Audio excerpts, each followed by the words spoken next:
Hey, everybody, it's Mike Schumann for the East 17th Street podcast, a podcast by the Daily Hoosier.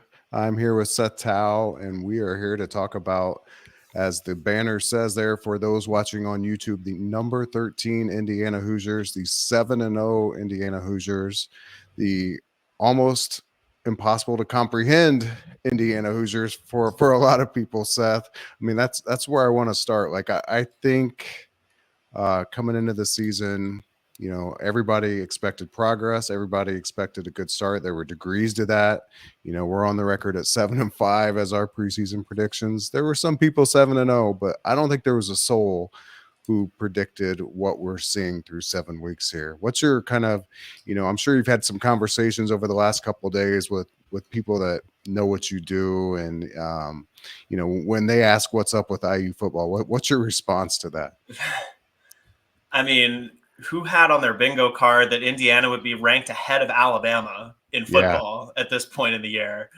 I mean, obviously plenty of football left to go, but that's pretty crazy in of itself. And I mean, even watching that game on Saturday, I was, the people sitting next to me, I'm just saying, I said several times, I'm like, it's hard to believe that the team that I'm watching is Indiana football, like the same team that had all those lean, troubled years, the bad moments, the missed the tortured history of all those years. And how is this the same program? Obviously, so much has changed with the coaching staff and the players and everything, but it's just hard to believe it's the same team, the same program. Like, this is Indiana, and this is who they are now. But this is who they are now. This is the Kurt Signetti way. I'm sure deep down, he can be as confident as he wants. Deep down, who knows if even he thought that they'd be this far along 7 weeks into the season. He'd never admit anything like that publicly, no self-imposed limitations, but deep down, who knows? I mean, this has to be, how could you have scripted a better start for this team? I mean, they've yet to trail the entire season. Still one of two teams in the country that hasn't trailed in a game a single second all season. And I mean, they're just dominating teams. Like, I mean, just absolutely dominating. This is a team that doesn't have any major flaws. They're playing really good, sound football, and they're kind of getting better. It feels like they're getting better every week, which is mind-blowing. And oh, by the way, back to that comment about never trailing. I think Nebraska coming into this game was maybe like 4th or 5th in the country in minutes trailed. They had trailed like 15 minutes the entire season. So that's just further to the impossible to comprehend way that Indiana is dominating right now. I think everybody looked at that Nebraska game and thought, okay, this is the one. This is the one where we'll find out if they're for real. A lot of doubters, a lot of predictions for Nebraska coming into that game from national folks. I predicted a very close game, predicted Indiana to win, but nowhere on my radar was the way that thing played out. 56-7. And we've talked about this before, but what continues to stand out about this team is that there's just no weakness on it. Like, and we're recording this on Monday afternoon. Kurt Signetti met with the media on Monday at noon, and something he said, he's probably said this before and it just didn't kind of trigger a light bulb like it did, but something he said to me is that, or not to me, but that struck a chord with me, is that every play has an answer, is what he said. And he's talking about when Indiana has the football, when they're going up against the defense, everything that they see from a defense, there's an answer offensively. That seems to me to be like, if there's one thing above and beyond anything else, is their ability, whether it's pregame, watching film and scheming and planning, or in-game at the line of scrimmage, or in-game at adjustments, the way the offense is just able to know exactly what the defense is trying to do to them and execute against that almost flawlessly is the reason above and beyond anything else. I think that they can win a game like they did 56-7. Yeah, and I mean, you see that on both sides. Obviously, the defense, I think, has had, especially that Northwestern game, you think back, and the defense struggled against Northwestern. But, I mean, really, outside of a few individual moments, like, you think back to how, the whole of the season, how the defense has played, and it feels like they're just extremely well prepared every game. And I think back to fall camp when we got to talk to both coordinators. The media did during fall camp, and I remember talking to Brian, something Brian Haynes said during camp about just, how he goes about calling plays and just game planning and everything. And he made a point of saying, one thing he really tries to emphasize is, when he goes through the, each defensive look and kind of the game plans, he emphasizes to his players that, like, what the weaknesses of each of their defenses are, because nothing is perfect. You run a cover four, you may leave some stuff open up short. And it just feels like, knowing what the weaknesses of each defense are, you're able to kind of, work around that and know what to expect. Okay, this is what the offense might see here. This is kind of how we should counter that. And it just feels like they've very frequently been one step ahead of anything the other team is doing. Nebraska put together a couple drives total the entire game, and they had the one that ended in a touchdown, and the other ended in the Sean Asbury interception. And that was one of those plays where Asbury just made a really great read on a play. And obviously, the rest is history. But this defense just feels like it's really well prepared. The whole football team does. It's just been a really well coached team. And I guess I could get myself in trouble for saying this, but I feel like just from a pure talent standpoint, I don't feel like Indiana is any better than, half of the Big Ten. Like, I think coming into this game, I would have said Nebraska, Indiana, raw talent, nothing else taken into account. They're probably on par with each other. And I would say that about a lot of the teams in the Big Ten. But it just goes further to that point of preparation. I feel like they, everybody prepares, right? I guess it's the real question is, how, are you doing the right things to prepare? How are you spending your time? And are you competent in your preparation? Are you just doing the right things? And they clearly are just completely dialed in on a, what's that expression about playing 3D chess when your opponent's playing checkers? That's how it feels right now. They, like, the amount of big plays that they got against Nebraska, who Nebraska's defense up until Saturday looked very good week in and week out. I think everybody thought that was going to be the real test for Indiana's, could they just march up and down the field? But, and even more so, could they run the football? And it looks like, they knew exactly how Nebraska was going to try to attack their RPOs, and they had an answer for it. They ran the football to a degree that I couldn't have imagined that they would have been able to do in that game. Yeah. And just, it's not like Mike Shanahan is reinventing the wheel offensively. It's not like there's anything super innovative. It's not like he's kind of crafting himself as this Sean McVay type that he's just going to, change the game of football and how it's played. This is just a team that executes really well. Shanahan is calling a really strong games, putting together nice game plans offensively. And yeah, like you say, they're just kind of, and like I said about the defense, the offense too has just been kind of one step ahead every time. And when you have, all of those things kind of working together, the execution, the strong game plans, and obviously, the talent to go with it. It's just turning into really strong football for Indiana. Like I said, they're not reinventing the wheel here. This is a team that generally is very well balanced between run and pass, and they obviously use the RPO a lot.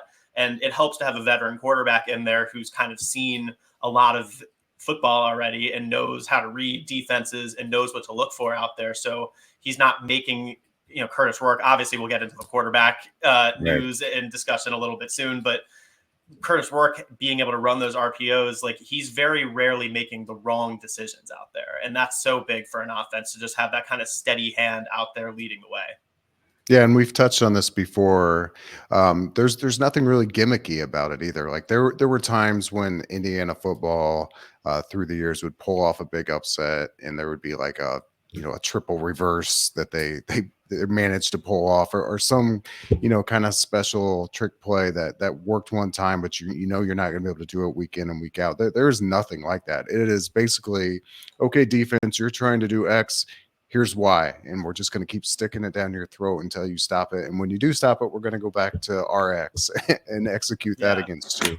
And the one time they did pull out the trick, they pulled out the trick play against Nebraska. They tried the running back pass and it didn't even work. And then they still go on and do all of that. So yeah, goes to show you. I think I tweeted during the game. I think we found the weakness of this team. Their running backs can't throw the ball. Was it Ellison this time and Tyson Lawton the first time? So maybe Yeah. Kalen Black is the guy that needs to be throwing the football. Third time's the charm. Maybe so. Maybe so. You mentioned quarterbacks, and that is it's such a wild weekend, right? Like you had the incredible atmosphere at the game, which I want to get into that as well. You had the incredible outcome of the game, and then you had an injury to the most important player on the team, at least ostensibly the most important player on the team, all within 24 hours that went down. So it's just an incredible turn of events. Something that I found interesting. I want to get your take on it. I've been running the Daily Hoosier for over 7 years now. I can't remember a time when the strategic communications staff came out and announced an injury like that. I know it first came from Pete Thamel, but I suspect that was fed to him by IU, and then they came out later and said it. I'm not sure. That's just my guess, but then they came out and made their own statement about it. I don't ever remember football or basketball doing that. I'm probably forgetting something, but what is there a reason why you think that they would do that? Well, I think I'm pretty sure basketball has done that before, Okay. at least if not breaking the news themselves necessarily. Like I'm pretty sure that basketball has made statements about, and sometimes they can be vague. And I mean, they were certainly pretty vague on things with Rourke here, but I'm pretty sure that whether it was like Race Thompson or maybe with Trey Galloway last year, when, late in the season, I feel like basketball has done that. But your question is why would they come out and make a statement? I think it's probably just to try and, I mean, I guess when you just have all these reports floating around and, it becomes a little bit of a game of telephone, if Pete Thamel or, other insiders got tipped off of the news, then other people start running with that. And it just becomes a game of he said, she said. And at least if you have something coming from directly, then, you're kind of controlling the message more. And even if you're kind of being vague intentionally about it, it's at least, I guess, at least you could say, it allows us to say, this is what IU said, as opposed to, it almost feels even more ominous if all that's out there and we just have to say there's no comment from IU. Like it's at least they're acknowledging it, I guess is the best way to put it. I think the reason why I probably find it the most interesting is just because they could have kept Washington guessing all week about who was going to come out as quarterback. And, based on Signetti's comments before the season, like he said he wasn't going to announce a quarterback. So he at least places some value in that concept of the element of surprise. So it seemed. Part of me wonders too. I mean, obviously, when I said, I've not seen this before, it's ultimately a coaching staff decision in terms of how that stuff comes out. And I wonder if Signetti just wants to cut out the noise in terms of that aspect of the week, put all their weight and focus behind Tayven Jackson, and just just get those questions and all the talk about a quarterback situation going into this game. Just get rid of it right out from the jump. Yeah, I mean, I guess if you're a little more pessimistic, you could think that maybe the fact that they come out and make a statement like this, like, if it was a truly like kind of a day-to-day thing, they may not do that. If they're really fearing, like they've all said, that Rourke is supposed to be back. They're expecting him back before the end of the regular season. Right. If there was a chance at all that he might be good to go against Washington, you'd think they probably wouldn't say anything.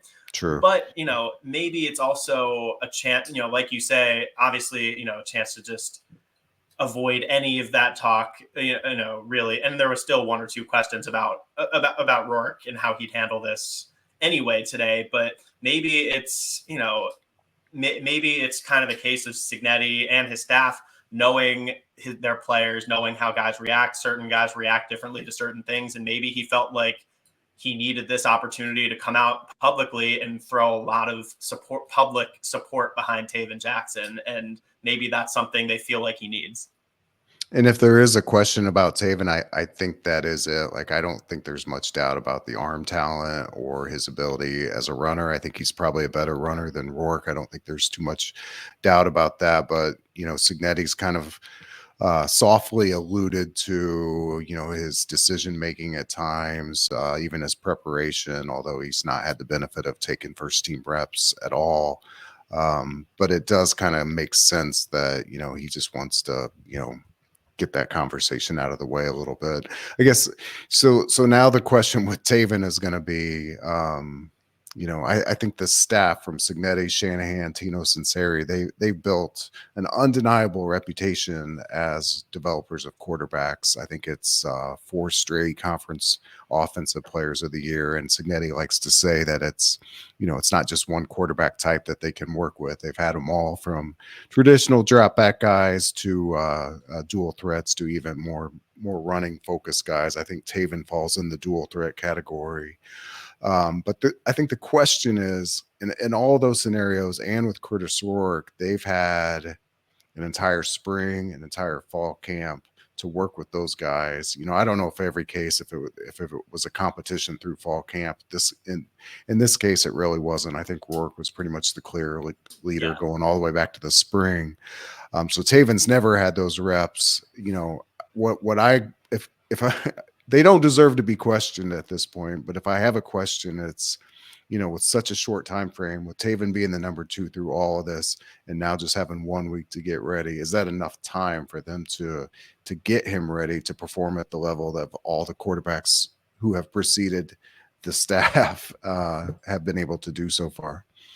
Yeah, I mean, only time will tell, but he obviously had to come in. It's not like he just played the whole second half against Nebraska. And now, let's be clear, he played very well in that second half. He did. He looked really good. And I've been saying that since, I'm on the record since fall camp.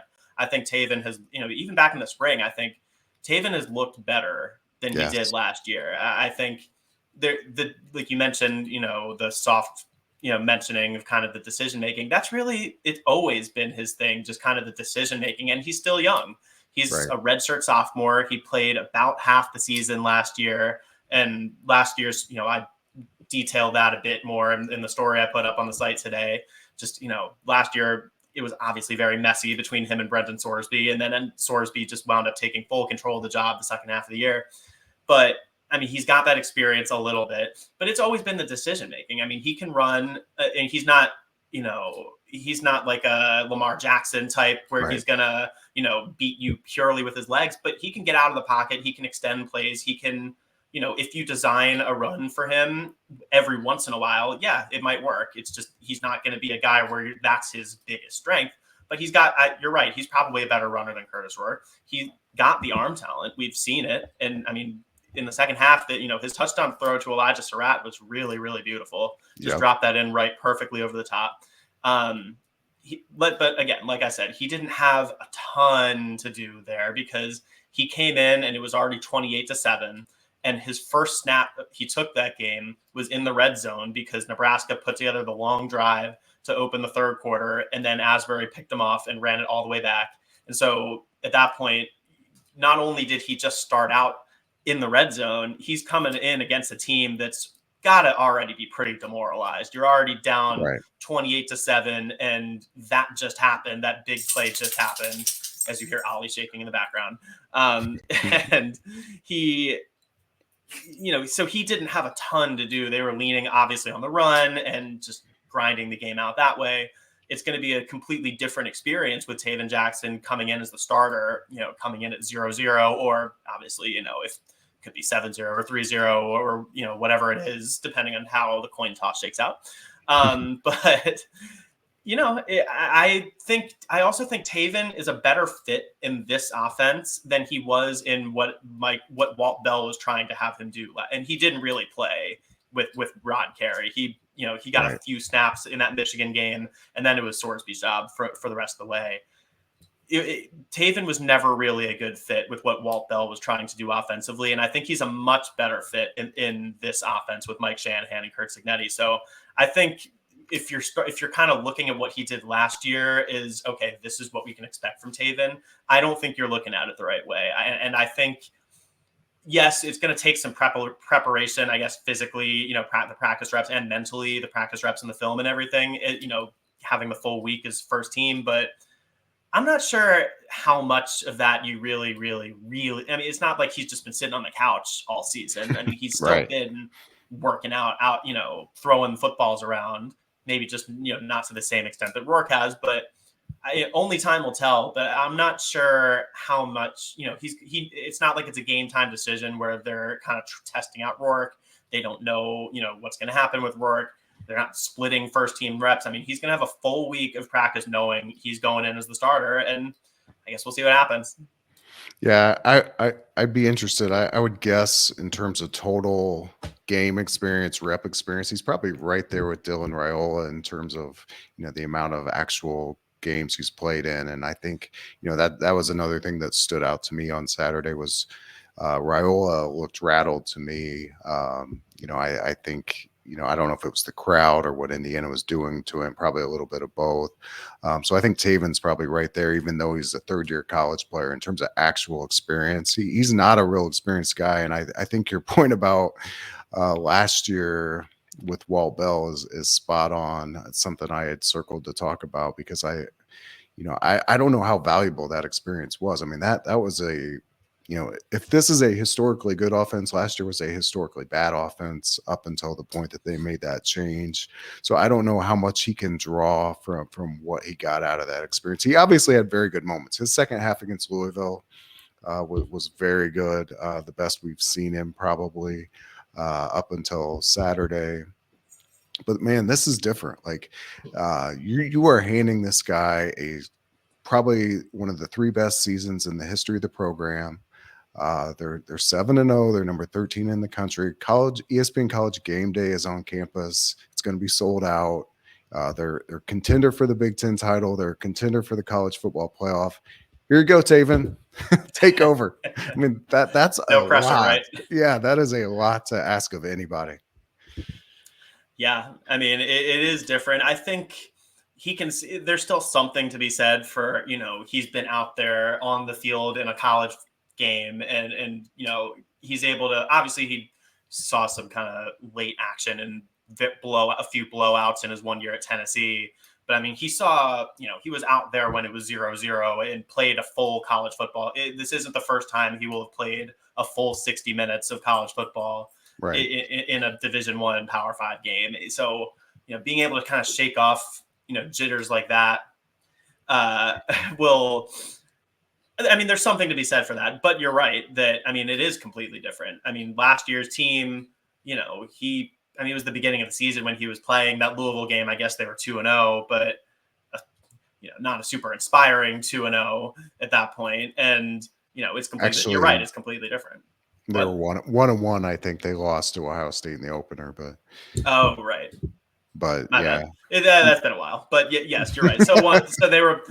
I remembered it was week 3. That's enough. Yeah. they were 1-1. But he'd gone up against Ohio State already, and I mean, it's completely different. You're right. It's 7. They're 7-0. They're but. I mean, if there's one thing that we've known Curt Cignetti to be effective at, it's been blocking out that rat poison outside noise. So maybe it's not as much pressure, not going to feel like as much pressure as we might think if he just keeps following the same playbook, with that. Now we haven't seen Tayven in the spotlight having to actually handle that. So yeah, fair questions that we won't really know the answer to until Saturday, but I mean, this is kind of what Cignetti's been able to do with this team is just, as the spotlight has grown brighter and brighter and, there's a lot more praise being hyped on this team and the stakes feel like they're getting bigger with every single game. The team just ignores it and comes out in balls. And so I think that's what the Indiana faithful has to hope continues even with the quarterback change. Yeah, I definitely don't feel like I've felt in the past with Indiana or other, football situations where here's your backup. Your season's basically shot. I don't think it's reasonable to think that Tayven's going to come in and play as well as Rourke has, because Rourke was, top 5 Heisman contender. One of the other things is crazy to comprehend and talk about, but it's true. I mean, he was to that point all the way up until the injury. It's also worth noting that we talked about how Tayven is a better fit in this offensive system, but he's also going to have a lot better pieces around him this time around when he's coming in than he did. I mean, Indiana's offensive line last year was pretty brutal. The offensive line has been very good this year. The collection of wide receivers is a lot better than what they had last year, even with Donovan McCulley playing well for them last year. Like, the collection of receiving talent they have going for them is really good. The running game is a whole lot better than it was last year. Like, he's just coming into it's a much different system in terms of the pressure he might feel, but he's got a lot more support than he had last year. Yeah, the receivers are a great point, because I was thinking about that during the Nebraska game. I kind of felt like Raiola was in a spot where the IU quarterbacks were in last year. Like, I didn't see and obviously I'm not watching like all 22 film where I can see it from that standpoint, but it didn't seem like Nebraska's receivers were getting any separation at all, which has been something that has plagued Indiana the last few years. It's interesting to think about too, because coming into this year, I thought Indiana's got one of the best receiving rooms in the country. I thought that was obvious just based on historic production, but I wasn't sure if it was going to matter, because, do you have the O-line play that you need to allow those guys to get open? But they are consistently getting separation. They are consistently getting open, and they're making contested catches. In the case of guys like Elijah Surratt, and they're doing it within like a 3-second window that it all has to be done to make it work. And I didn't feel like Nebraska had that over the weekend at all, and I thought that was a big difference maker. And the O-line that you mentioned, kind of the same thing. Like, a lot of those guys are the same guys from last year, but they have figured out a way. It's a couple years with Bob Bostad, and everybody regards him as a good coach. But they have the job Bob Bostad has done with this offensive line this year is not getting talked about enough. You're right; it's mostly the same guys. They have a few new faces in there, but it's mostly the same guys who have just developed tremendously. The job that Bob Bostad has done is extremely underrated with this offensive line, because they've been improving every week, getting better every week. And I mean, it's obviously not an offensive line fault that Rourke got injured here, which right. If you told us in July that Rourke was going to get injured in week 7, you might think, or I guess it's week 8, but if at this point in the season, if you told us in July that Rourke was going to get injured, you might think that it was an offensive line breakdown and he took a big hit, and it was not the fault of an offensive lineman. The offensive line has been really good this season. Yeah, the injury was fluky. I mean, basically. I mean, it's obviously something to do with his hand. It looks like his thumb, and there was a defender in proximity, but you can't really put that on the offensive line. There's always somebody that close. It just happened that the timing was awful for Rourke's follow through and the defender's arm being right there. It just couldn't have been worse. But yeah, the O-line, like, Rourke has rarely been in any kind of trouble. And that to the earlier point about Jackson and this year being different, he should be more comfortable. Like, he should be more comfortable in the pocket, way more comfortable than he was last year. Because as you mentioned, the coordinator change happened, and Tayven didn't play a whole lot after that. And I think the O-line started playing a lot better after the coordinator change as well. So that's the whole symmetry of what's transpired, even going back to last year, I think is paying dividends.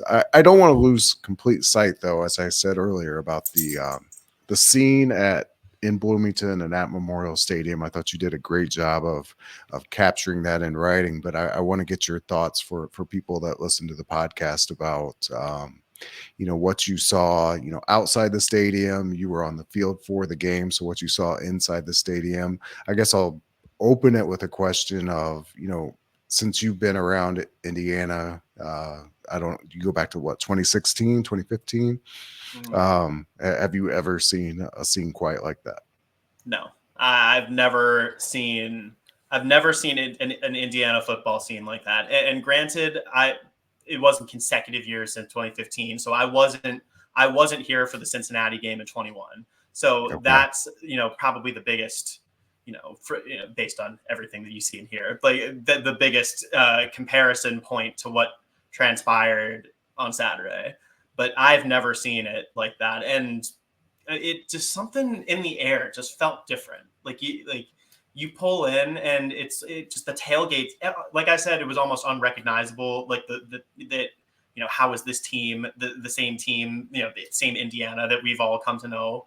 Like, I pulled into the parking lot, and it's just like the tailgate scene and the scene around around the whole stadium, and just that whole atmosphere. It was almost unrecognizable to having doing that same parking in the same area and making the same general walk earlier in the season. It's just, something is starting to feel different in the air around here, and is what happens when you win, and people start to buy in more. But the scene outside was crazy. The scene inside was crazy. I've never seen it like that inside the stadium either. And really, like I wrote, it was as close to that kind of big game assembly hall atmosphere that you can really drum up in the football stadium. And obviously you're getting more people in the football stadium. So it's just different inside, outside. We're not here to really compare, assembly hall versus Memorial Stadium, but Right. just in terms of that atmosphere, that's as close as I've ever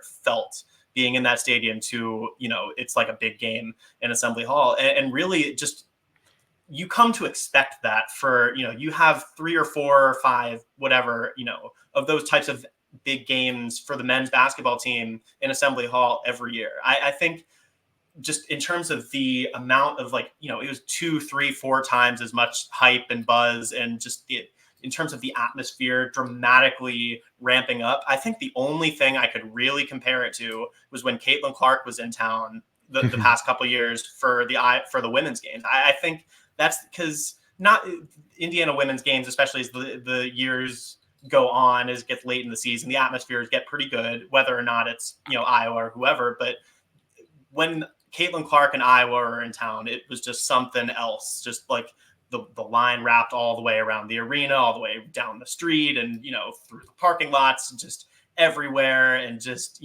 people getting into the arena 90 minutes before the game time, and it's already full like an hour before tip. Like, that's the best comparison I could make, is when to what happened against Nebraska with that atmosphere against Nebraska. It was like when Caitlin Clark was down. It was just something in the air. It just felt different.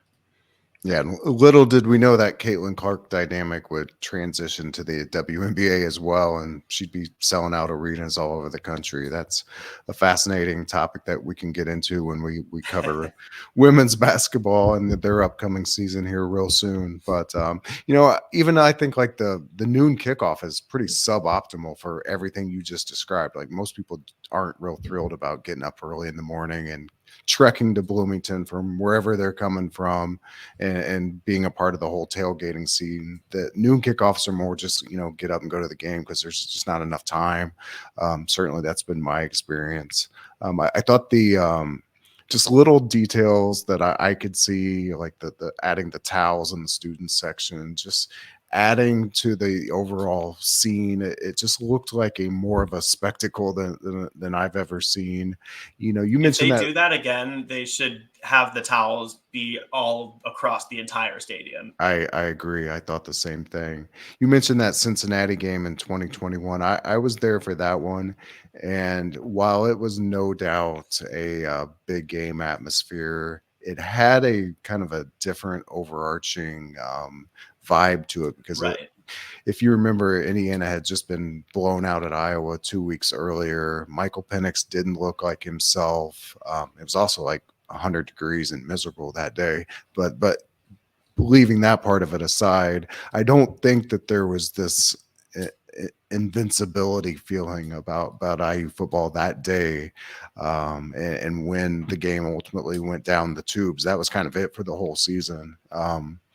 Whereas what happened on Saturday only adds to what appears to be a repeat scene this Saturday with apologies to Fox Big Noon Kickoff, but I'd say ESPN Game Day is an even bigger scene to have on campus. The 56-7 win only adds to the excitement from the fan base. So, and early reports on weather looks like another fantastic day in Bloomington. So, I think I saw IU football's account tweet out, "Let's do it again," and Signetti responded that, "Let's do it better," and I think they might actually do it better.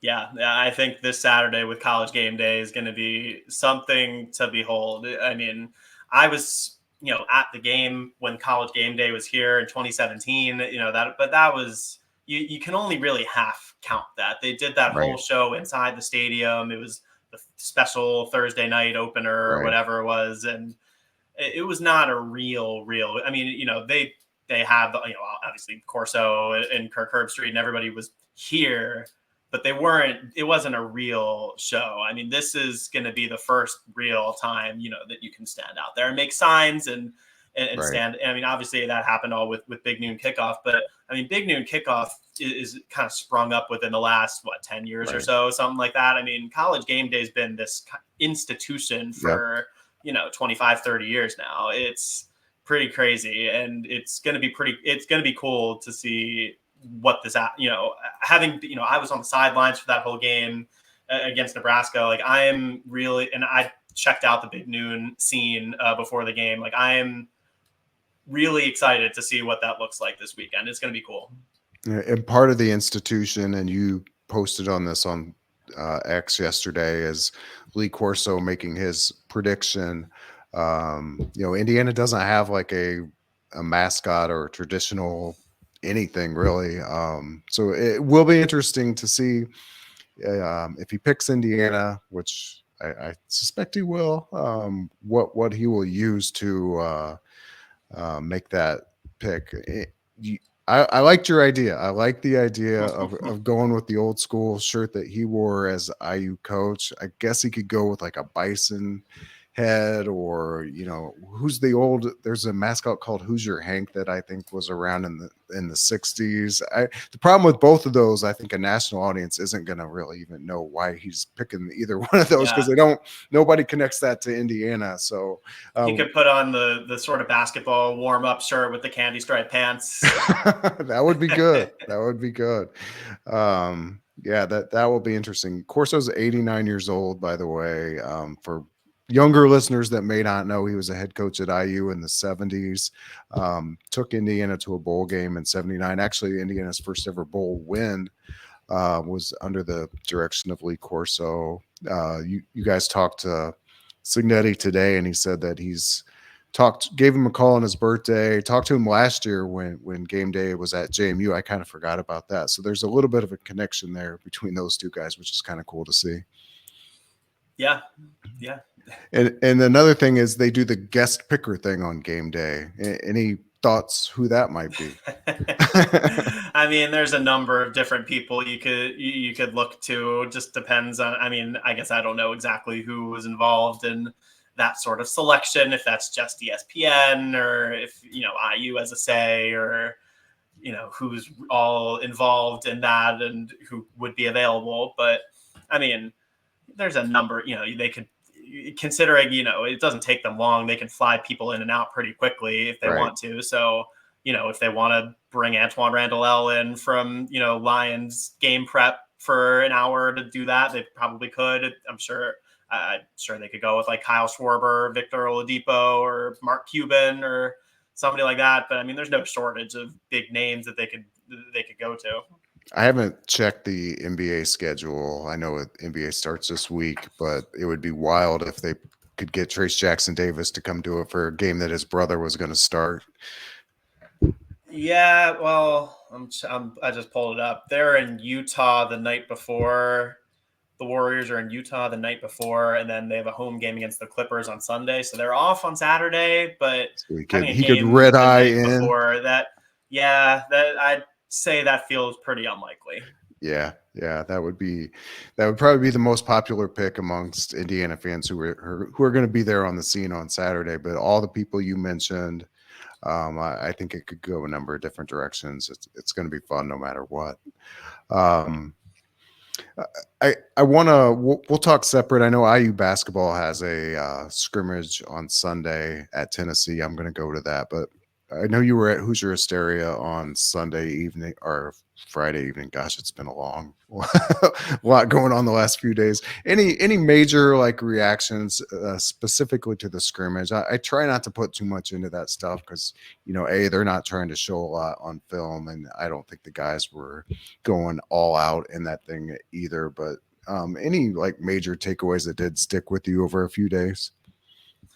Major, no. Because like you say, at this point in the year, it's a intra squad scrimmage on October, what was it, 17th, 18th, whatever it was. It's a mid-October intra squad scrimmage, and whatever happens here, and I do emphasize, like, it's not just about the destination. When you're watching a sports team, when you're watching college sports, it's not always just this isn't going to matter in March. We shouldn't pay any attention to it. You shouldn't enjoy it. I'm not trying to suck the enjoyment out of it for anybody, but there's, if you're talking big picture, there's no big picture to really take away from anything like that.